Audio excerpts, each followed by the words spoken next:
ሰላም ጤና ይስጥልን ውድ የተከዘ ዴይሊ ኒውስ ተከታታዮች ወቅታዊና አዳዲስ መረጃዎችን ለመከታተል ሳብስክራይብ፣ ላይክ እና ሼር በማድረግ ስለምትከታተሉን እጅግ እናመሰግናለን።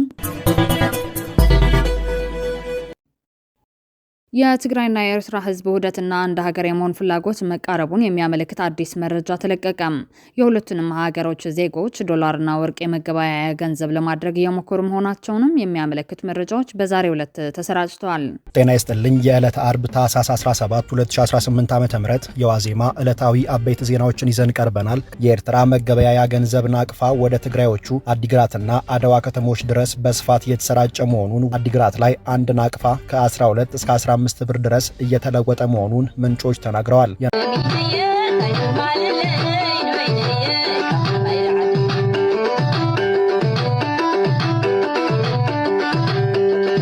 በሌላ መረጃ እስራኤል ሶማሊላንድን የሀገርነት ጥያቄ በይፋ ተቀበለች። ይህ እውቅና በአዲሱ ትውልድ እየተቀነቀነ ላለው የትግራይ ነጻነትና የሀገርነት ጥያቄ ታላቅ ምርታ ነው።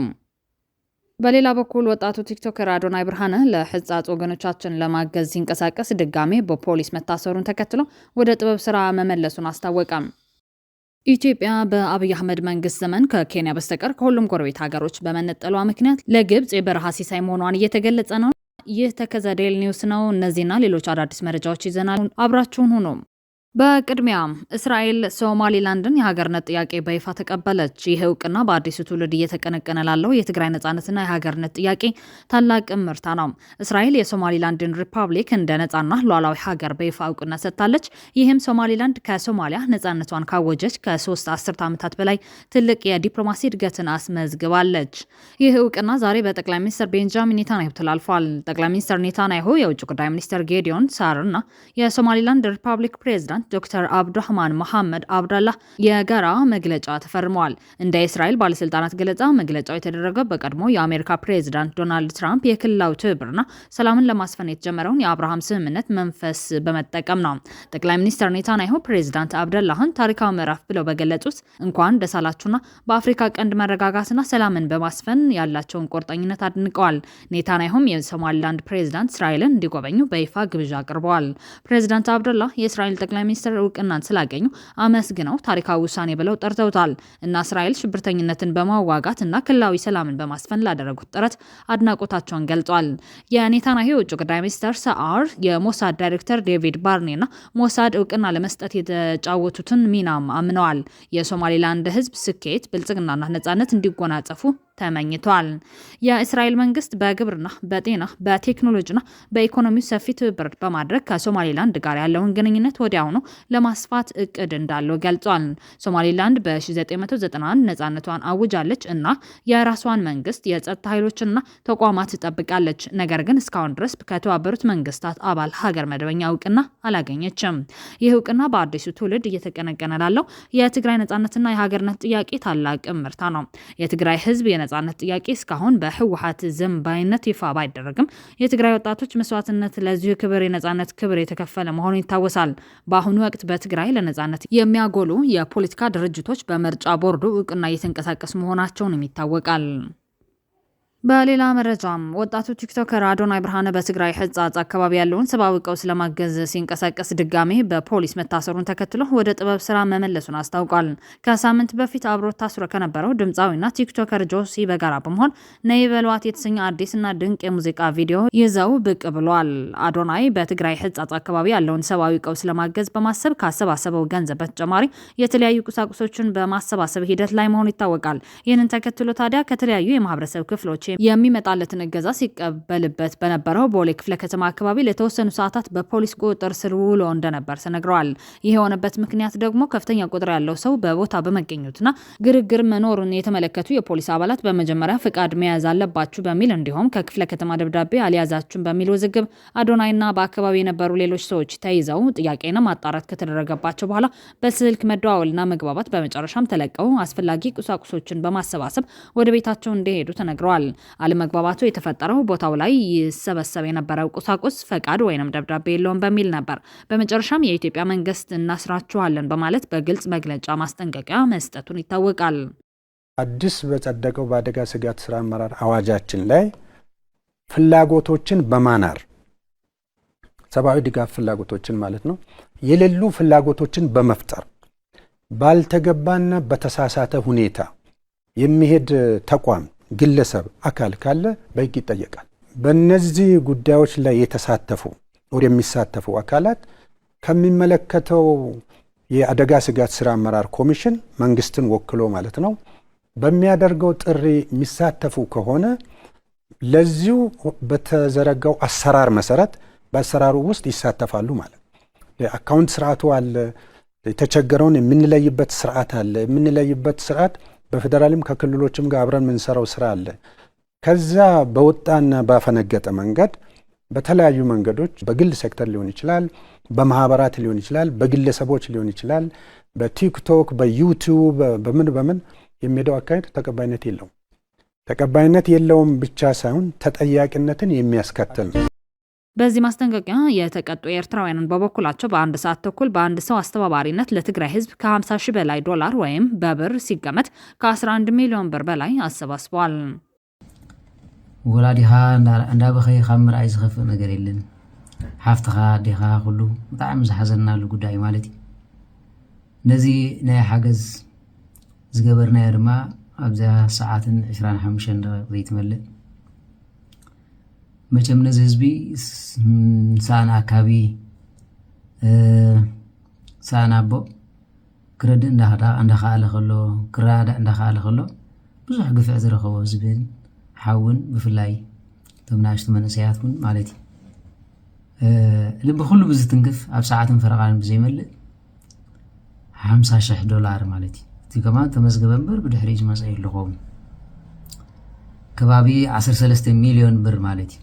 ስለዚ እዚ ቀሊል ነገር ስለ ዘይኮነ ነቲ ዝገበርኩሞ ኣነ እግዚአብሔር አምላኽ በአኹም ኮሪኤ በአኹም በዚሁ የፖለቲካ ሴራ የእርዳታ ስራውን ገሸሽ በማድረግ በጉጉት ሲጠበቅ የነበረው ያ ድንቅ የጥበብ ስራ ወደ መልቀቅ ተሸጋግረዋል።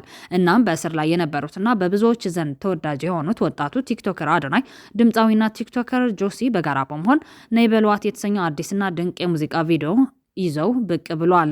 በሆፕ ኢንተርቴይንመንት የዩቲዩብ ቻናል መለቀቁንም ተነግሯል።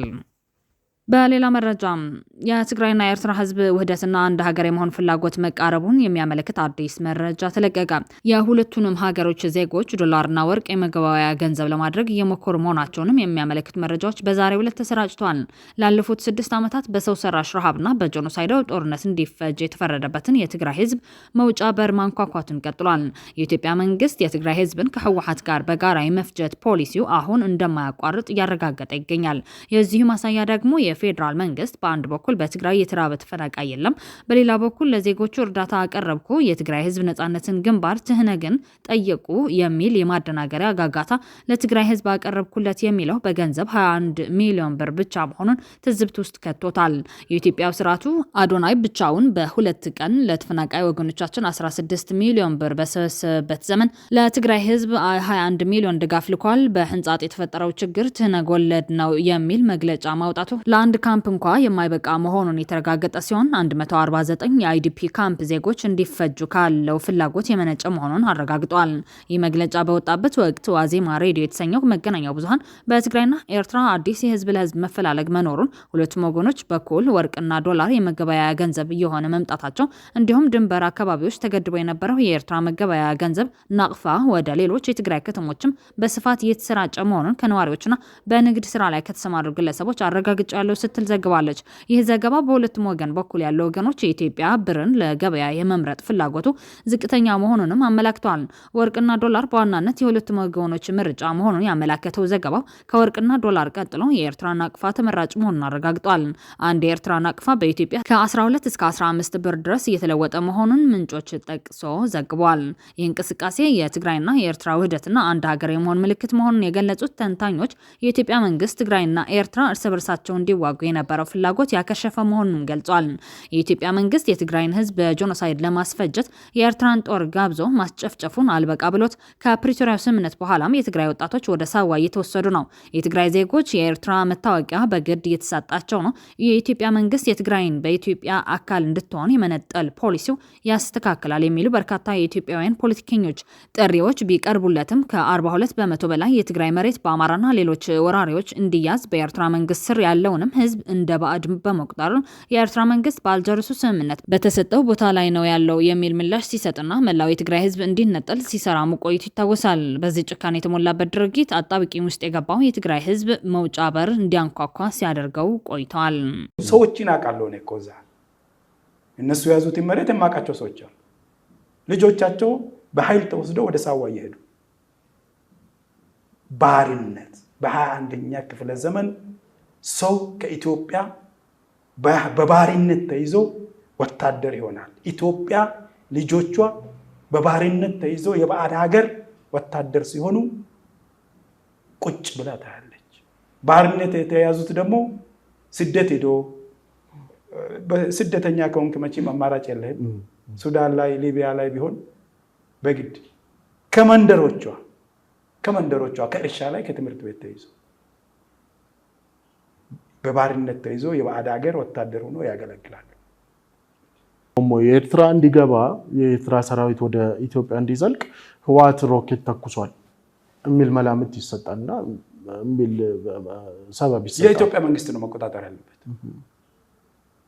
ህወሓት ሮኬት መተኮስ እንዳይችል ኦሮሚያ በቦረና በኩል ወደ ኬንያ ሮኬት መተኮስ እንዳይችል ኦሮሚያ ለኬንያ ድንበር ነው አይደለም መተኮስ አለበት። ይሄ ደግሞ የአማራም የኦሮሚያ ልዩ ኃይልም ዲሽቃ ታጠቀ። እነሱ ደግሞ በቅርባቸው ያለውን ቀሙ፣ የሚቀርባቸውን ትጥቅ ቀሙ።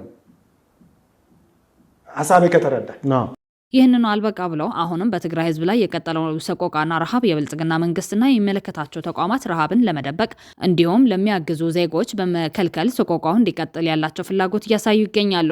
ስርዓቱ ሚሊዮኖች እያስራበ ማዕድ መጋራት ብሎ በሚዲያ ብቅ የሚል የጨካኞች ስብስብ ነው። ሃይማኖተኛ መምሰል ግን ደግሞ ተደብቆ የዲያብሎስን ስራ ይሰራል። ስርዓቱ ኢትዮጵያ የተቀደሰ ሲባል የነበረውን ምድር ወደ ሲኦል የለወጠ ነው። ለዜጎች የቀረበው እርዳታ ለውጭ ገበያ አሻግሮ በመሸጥም የሚታወቅ ነው። ህንጻጽ ላይ የተፈጠረው የሰብአዊ ቀውስ የኢትዮጵያ ማሳያ እንጂ አዲስ ክስተት አይደለም። ይህ መንግስት ገና ረሃብ ይፈጥራል፣ ይደብቃል። በአሁኑ ወቅት የህንጻጽ ሰብአዊ ቀውስ ዓለም አቀፍ ዜና በመሆኑ ለጦርነቱ አዋጅ መነሻ አድርጎታል። ኢትዮጵያውያን በራሳቸው ተነሳሽነት እርዳታ ማሰባሰባቸው የሚደነቅ ነው። ስርዓቱ ረሃብን ለፖለቲካ መሳሪያነት የሚጠቀም ቢሆንም በሚዲያ ሲጋለጥ ግን የዲፕሎማሲ ኪሳራ ይፈጥራል በሚል በማስፈራራት ሊደብቀው እየሰራ ነው። በሀገር ውስጥ ፖለቲካም ኪሳራ አለው። ይህ ደግሞ በመግለጫ ጋጋታ መሸፋፈን አይቻልም። ረሃብ የደበቁ እስካሁን አልቀናቸውም። ረሃብን መደበቅ የቀድሞ መንግስታት ልማድ ነው። ምክንያቱ ግን ይለያያል። አፄ ኃይለ ሥላሴ የደበቁት የወሎ ረሃብ ዝናቸው እንዳይበላሽ በመስጋት ነበር። የፈሩት አልቀረም። ከመንበረ ስልጣናቸው ንቅሏቸዋል። የ1977 የሰሜን ኢትዮጵያ ድርቅ የወለደው ረሃብ ለጥቂት ወራት መደበቅ የተቻለ ቢሆንም መፈንዳቱ አልቀረም። የአሁኑ ረሃብ ደግሞ መንግስት ራሱ የፈጠረው ነው። የድሮዎቹ ረሃብ ሲከሰት ሲደብቁት ተወግሰዋል ብቻ ሳይሆን ከስልጣንም ተወግደዋል። የአሁኑ መንግስት ደግሞ ረሃብን የሚፈጥረው ራሱ አብይ አህመድ ሲሆን የሚደብቀውም ራሱ ነው። ይህ ደግሞ ረሃብን እንደ ጦር መሳሪያ ስለሚጠቀም ነው። ይህ መንግስት ሆን ብሎ ህዝቦችን ከቀያቸው ያጸዳል፣ ያሳድዳል፣ ያባረረ ይገድላል። የአብይ አህመድ ረሃብን እንደ ጦር መሳሪያ የመጠቀም ፖሊሲ ቀጣይነት ያለው ነው። ይህ ቡድን ለዘር ማጥፋት ያስችላሉ ብሎ ያሰባቸውን ፖሊሲዎች ሁሉ ተግብረዋል። የትግራይን ህዝብ ከሰውነት በማውጣት ትግራይን መዋጋት በፈጣሪም ፊት የገነት በር ያስከፍታል ብለው የቀሰቀሱ ነበሩ። አንዳንድ የቤተ ክርስቲያን መሪዎችም ጸረ ትግራይ ቅስቀሳ ዕለታዊ ተግባራቸው አድርገውት ነበር። የመንግስት ሚዲያ ጸረ ትግራይ ይሸት ነበር። የአብይ አህመድ ሰራዊት ትግራይ ድረስ ሄዶ ሴቶች ሲደፍር የአዲስ አበባ የሴቶች ማህበራት ከሰራዊታችን ጎን እንቆማለን ይሉ ብለው ነበር። ይህ ሰራዊት ትግራይ ላይ ቤተክርስቲያኖች ሲያቃጥል የሃይማኖት መሪዎች ደግሞ በእሳት ማጥመቅ ግድ ነው ይሉ ነበር። የአልነጃሺ መስጊድ ሲፈርስ መካ ከአባ የሚያፈርሱ የአብርሃም ልጆች የአሁኖቹ የትግራይ ሰዎች ናቸውም ተብሎ ነበር። ይህ ፖሊሲ ከፕሮፓጋንዳ አልፎ በትግራይ ህዝብ ላይ ህፃን ከነ ህይወቱ ጁንታ ተብሎ እንዲቀበር አስችሏል። የሴቶች መደፈር፣ የንብረት ዘርፊያ ወዘተ ብዙ መልክ ያላቸው ወንጀሎች ተፈጽመዋል። በምዕራብ ትግራይ የሆነው ግን የባሰ ነው። የምዕራብ ትግራይ ነዋሪዎች ጦርነቱ ሲጀመር በአብይ አህመድ ሰራዊት የተደገፉ የጎረቤት ክልል ወራሪዎች ጭምር የተሳተፉበት የዘር ማጽዳት የተፈጸመበት አካባቢ ነው። በምዕራብ የዘመቱ ወራሪዎች አብይ እንዳለው ህግ ለማስከበር አልነበረም። ህግ ማስከበር ከምዕራብ ትግራይ ነዋሪውን ማጽዳት ነበር። ይህ ኢትኒክ ክሊንሲንግ የሚባለው ነው። በምዕራብ ትግራይ በማይካድራ የነበረው ፍጅት ከሰማይ የወረደ መዓት ነበር። አዝመራውን ለመሰብሰብ እርሻ ላይ የነበረው ህዝብ ላይ የፍጅት ወንጀል ነበር። በምዕራብ ትግራይ ቀየውን እንዲለቅ የተደረገው በኃይል በሰራዊት በመጠቀም ነበር። በረሃብና በችጋር ተከዜን ወንዝ ሲሻገሩ ሬሳ እየተሻገሩ ነበር። ወደ ሱዳን ከ100 ሺህ በላይ የተሰደዱትም በወታደራዊ ኃይል ነው። ከ1 ሚሊዮን በላይ ደግሞ ወደ ማዕከላዊ ትግራይ ተገፍተው ተሰደዱ። ያም ቢሆን ግን በስርዓቱ ተስፋ ያልቆረጡ የትግራይ መሪዎች የዘር ማጥፋት ወንጀል የፈጸመው መንግስት ችግሩን እንዲፈታ መጠየቃቸውን አላቋረጡም። ይህ ጉዳይ ዜጎች በተወለዱበት አካባቢ በሰላም የመኖር መብት ጥያቄ ነው። ነገር ግን የአብይ አህመድ የዘር ማጥፋት ፖሊሲ መሪ ነው። ችግር የሆነው የዘር ማጥፋት ወንጀል የፈጸመን መንግስት ችግሩን እንዲፈታ መጠየቁ ነው። አብይ አህመድ ይገድላል፣ ፍትህ እንዲገኝ ደግሞ የሚጠይቀው አብይ አህመድ ነው። ይህ ተቃርኖ ነው።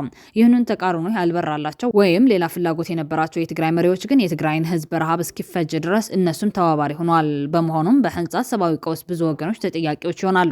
በህወሓት መራሹ የትግራይ ጊዜያዊ መንግስት ኃላፊዎች ችግሩን በሪፖርት ሳይሆን ለህዝብ በሚዲያ ማሳወቅ ነበረባቸው። አሁን ፌዴራል መንግስት መልሶ እየከሰሳቸው ነው። የአብይ ስርዓቱም እነሱም ተጠያቂ ናቸው። አብዛኛው የትግራይ ሊቅ ግን የአብይ መንግስት የኢትዮጵያ ህዝብ ጠላት ስለሆነ ከእባብ እንቁላል እርግብ አንጠብቅም የሚል አቋም የያዘ ይመስላል። በመሆኑም በሚከተሉት ወሳኝ ድምዳሜዎች ለመድረስ የተገደዱ ይመስላሉ። አብይ አህመድ የረሃብ አዋላጅ ነው። አብይ አህመድ ረሃብ ፈጥሮ ከውጭ የመጣው እርዳታ ለፈላጊው እንዳይደርስ መንገድ ይዘጋል። ከምዕራብ ትግራይ የተፈናቀሉ ወገኖች ወደ ቀያቸው እንዳይመለሱ ክልከላ አድርጓል። የአብይ ስርዓት የውጭ እርዳታ እያሰረቀ ለገበያ ያቀርባል። የትግራይ ችግር የፈጠረው አብይ አህመድ ነው። የትግራይ ችግር አብይ አህመድ መፍትሄ ይሰጠዋል ብሎ መጠበቅ ከእባብ እንቁላል እርግብ የመጠበቅ ያህል ከባድ ነው። ከዚህ ውጭ ያለው አማራጭ ራስን መቻል ነው። ይህ ደግሞ ይቻላል በማለት ያልተንኳኳ በር ወደ ማንኳኳ ተሸጋግረዋል። ይህ አዲስ ምዕራፍ ዋዜማ ሬዲዮ የኤርትራ ናቅፋ ከድንበር አካባቢዎች ወደ ትግራይ ገበያ ዘልቆ እየተሰራጨ ነው በሚል በስሱ ዳስሶታል። የዋዜማ ዘገባ በኢትዮጵያና ኤርትራ ድንበር አካባቢዎች ተገድቦ የነበረው የኤርትራ መገበያያ ገንዘብ ናቅፋ ከኮንትሮባንድ ንግድ ጋር ተያይዞ ወደ ሌሎች ከተሞችን በስፋት እየተሰራጨ መሆኑን አመላክቷል። የኤርትራ ናቅፋ ከቅርብ ጊዜ ወዲህ እስከ አድግራትና አድዋ ከተሞች ድረስ እየተሰራጨ መሆኑን የአካባቢ ነዋሪዎች ነግረውናል።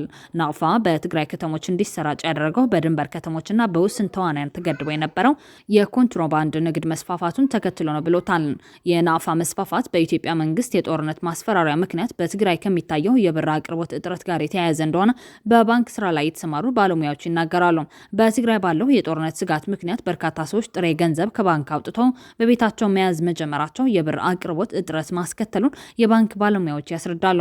በድንበር አካባቢ ያለው ንግድ ጊዜ ወደ ጊዜ እያደገ መምጣቱና ከሁለቱም ወገን አዳዲስ ነጋዴዎች፣ ደላሎችና የኮንትሮባንድ አንቀሳቃሾች በስፋት እየተሳተፉበት መሆኑን ዘገባው አረጋግጧል። በዚሁ የድንበር ንግድ ላይ የተሰማራ አንድ የትግራይ ባለሀብት እንደገለጸው እንደ ሳሙና፣ ዘይትና ኤሌክትሮኒክስ የመሳሰሉ ፍጆታዎች ከአዲስ አበባ ከሚገዛበት ዋጋ ባነሰ በኤርትራ በኩል ስለሚመጣ ፍጆታውን ወደ አቅራቢያ ከተሞች ወስዶ በተሻለ ትርፍ ለመሸጥ መቻሉን ያብራራል። መደበኛ ባይሆንም አነስተኛ መጠን ያለው የወርቅ ምርት ድንበር ላይ ለኤርትራ ነጋዴዎች እንደሚቀርብ ለጉዳዩ ቅርበት ያላቸው ምንጮች ጠቁመዋል። የኤርትራ ነጋዴዎች ወርቅ ሲቀርብላቸው አልፎ አልፎ ከናቅፋ በተጨማሪ በዶላር ጭምር እንደሚከፍሉም ተገልጿል። ከዶላር ወርቅ ቀጥሎ በጥሬ ገንዘብ ላይ በተመሰረተው የድንበር አካባቢ ንግድ ወደ ትግራይ የሚገባው የኤርትራ ናቅፋ በትይዩ ገበያ ወደ ብር ይቀይራል። የናቅፋና ብር ልውውጡን የሚያሳልጡ ደላሎች እስከ ትግራይ መዲና መቀለ ከተማ ድረስ መኖራቸው ተመላክቷል። በድንበር ላይ የተሰማሩ የኤርትራና የትግራይ የጸጥታ አካላት ነጋዴዎችን የማለፊያ ገንዘብ ቢጠይቁም እንቅስቃሴ ግን አይከለክሉም ተብሏል። ይህ በሁለቱም ህዝቦች በተለይ በሁለቱም ወገኖች የጸጥታ ኃይሎች ወገኖች ፍቃድ የሚከናወነው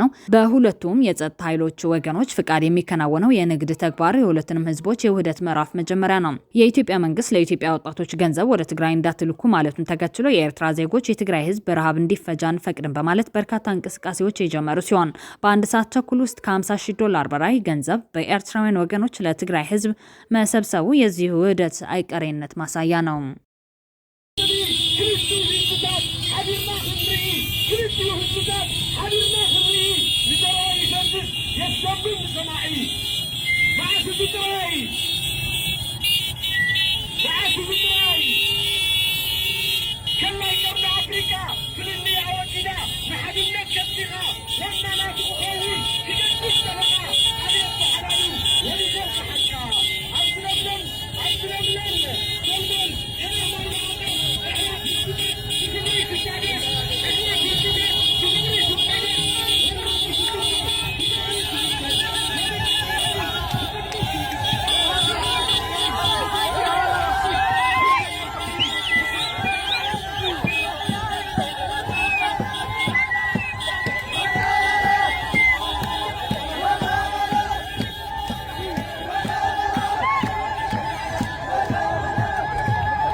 ኢትዮጵያ በአብይ አህመድ መንግስት ዘመን ከኬንያ በስተቀር ከሁሉም ጎረቤት ሀገሮች በመነጠሏ ምክንያት ለግብጽ የበረሃ ሲሳይ መሆኗን ተገለጸ። በቅርቡ የተባበሩት መንግስታት ድርጅት የአብይ አስተዳደር በሱዳን በኩል ጦርነት ሊነሳበት እንደሚችል ማስጠንቀቂያ በመስጠቱ ይታወሳል።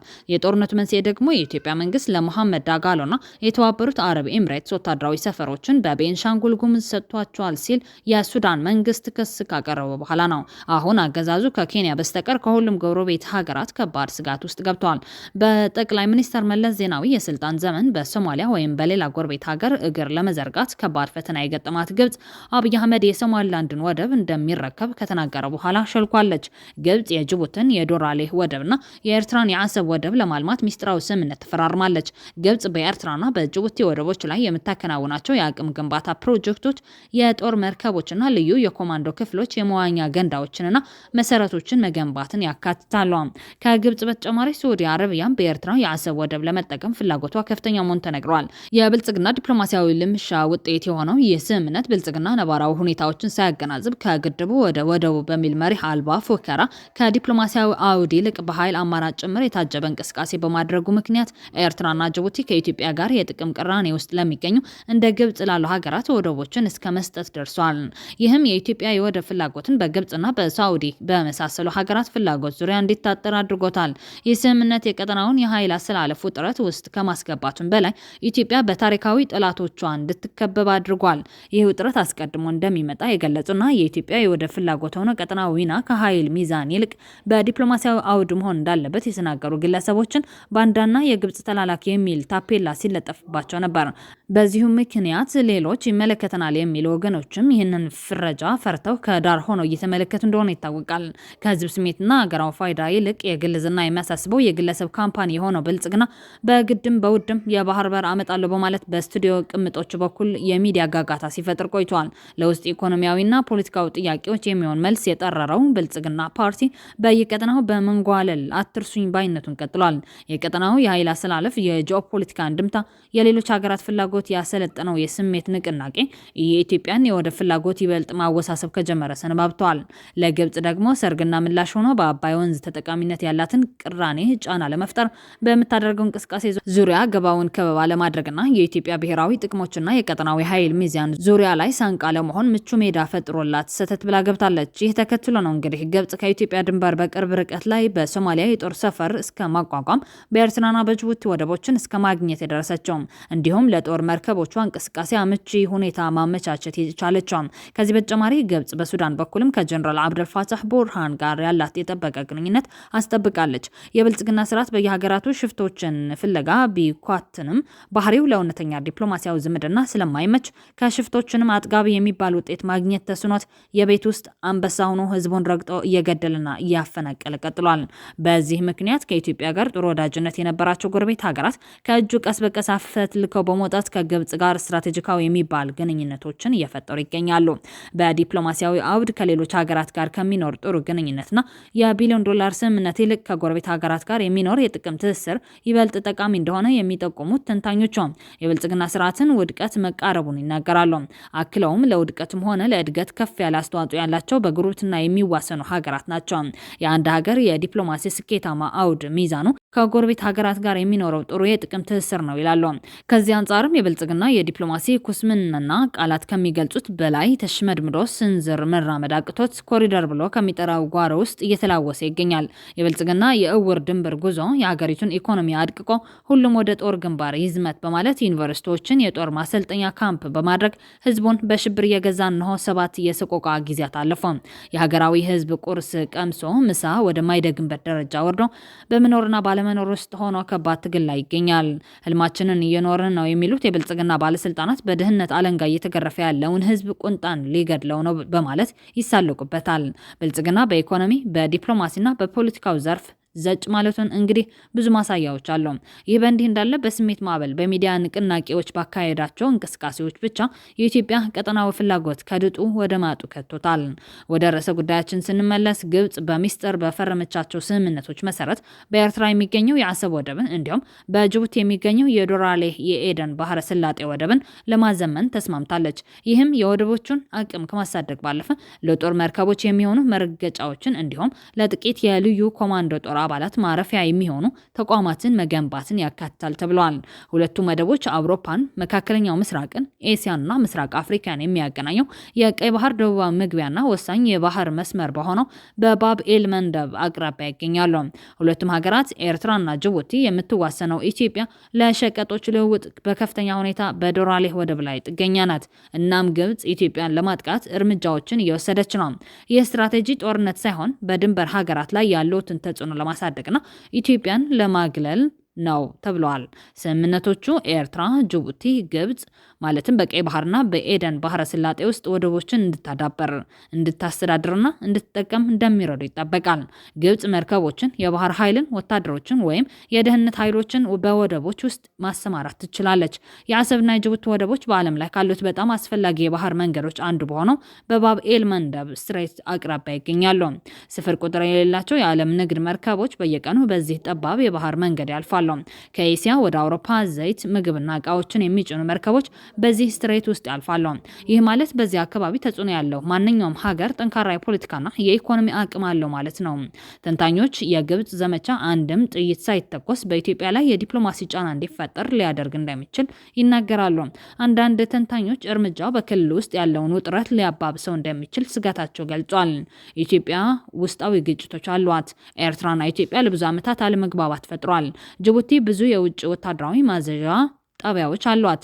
የዓለም ሀያላን ሀገሮች በክልሉ ላይ ተጽዕኖ ለማሳደር ይፈልጋሉና ይወዳደራሉ። የግብጽ አዲሱ እርምጃ በክልሉ ውስጥ ውጥረትን ሊያባብስ እንደሚችል ይነገራል። ይህ የግብጽ ጉዳይ ከትግራይ አንጻር በጣም አስገራሚ ታሪካዊ ዳራን የሚያስታውስ ነው። ግብጽ በአፄ ዮሐንስ 4ኛ ዘመን የአባይን ምላስ ለመውረስ ስትንቀሳቀስ በወቅቱ አብረው የነበሩት የትግራይ ተወላጆችና ኤርትራውያን አባይን በኤርትራ ምድር 2 ጊዜ መቆጣጠር እንደሌለባት ተናግረዋል። በጉራዕና ጉንደት ታላቅ ድሎችን አግኝተዋል። ቁልፍ ወታደራዊ አመራር ተያዘ። ግብጽ በኢየሩሳሌም የሚገኘውን የኢትዮጵያ ቤተክርስቲያን ቦታ ለመግዛት ያገለገለችውን ብዙ ወርቅ የላከችበት ታሪካዊ ክስተት ነው። አሳዛኙ ነገር አፄ ዮሐንስን የተኩት ሚኒሊክ ትግርኛ ተናጋሪዎችን ለመከፋፈል ኤርትራን ለጣሊያን በመሸጥ ከዚያም ግብጽ እስከ ነጻነቷ ድረስ ከኤርትራ ጎን እንደምትቆም ማድረጋቸው ነው። በተመሳሳይ መንገድ ከትግራይ የወጡት የኢትዮጵያ መሪ የነበሩት የቀድሞ ጠቅላይ ሚኒስትር መለስ ዜናዊ ልክ እንደ አፄ ዮሐንስ ዘመን የህዳሴ ግድብን ለመገንባት ግብጽን መቆጣጠራቸው ነው። አፄ ሚኒሊክ ከአፄ ዮሐንስ በኋላ እንደነገሱና የትግርኛ ተናጋሪዎች እንደከፋፈሉ ሁሉ የብልጽግና ስርዓቱ ደግሞ 42% የትግራይን መሬት ለመቀማት የትግራይ ህዝብ በዘር ማጥፋት እንዲሞት ምክንያት መሆኑን ነው።